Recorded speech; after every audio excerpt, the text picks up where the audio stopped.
على ازدواجية المعايير والانتقائية في تطبيقها। এতদিন ভাবা হতো আমেরিকাই একমাত্র দেশ যেখান থেকে সবচেয়ে বেশি সংখ্যক ভারতীয়দের দেশে ফেরত পাঠানো হয়ে থাকে। মার্কিন প্রেসিডেন্ট ডোনাল্ড ট্রাম্প ক্ষমতায় আসার পর এই আতঙ্ক বেড়েছে বহুগুণে। এমনকি ট্রাম্প অবৈধ ভারতীয়দের দেশে ফেরত পাঠিয়ে নিজের কথা রেখেছেন। তবে এবার উঠে এলো চাঞ্চল্যকর এক পরিসংখ্যান। এই পরিসংখ্যানে আমেরিকা নয়, ভারতীয়দের ফেরত পাঠানোর ক্ষেত্রে শীর্ষে সৌদি আরব। সম্প্রতি এই তথ্য নিশ্চিত করেছে সৌদি পররাষ্ট্র মন্ত্রণালয়।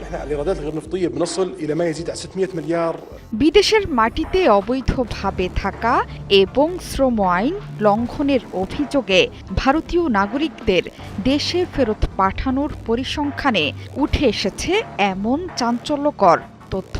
লোকসভায় পররাষ্ট্র প্রতিমন্ত্রী কীর্তিবর্ধন সিং জানিয়েছেন এর নেপথ্যের কারণ।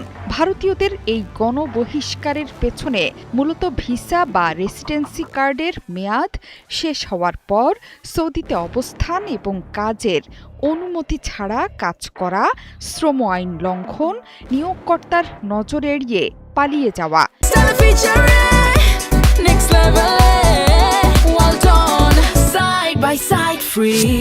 এবং বিভিন্ন দেওয়ানি বা ফৌজদারি মামলায় অভিযুক্ত হওয়ার মতো কারণ আছে।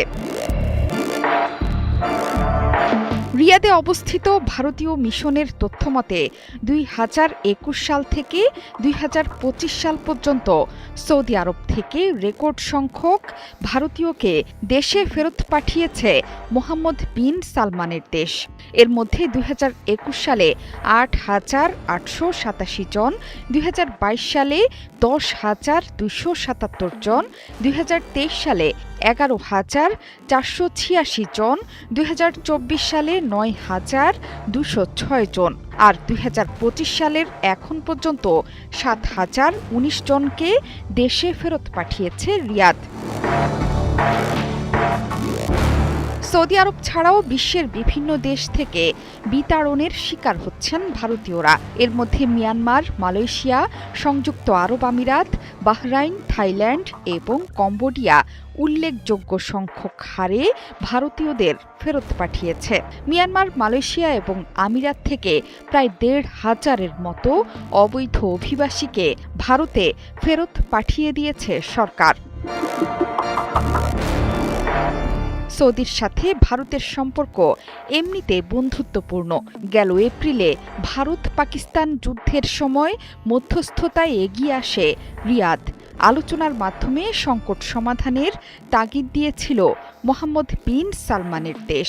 যদিও পাকিস্তানের সাথে প্রতিরক্ষা চুক্তি স্বাক্ষর করে আলোড়ন তৈরি করেছিল সৌদি আরব।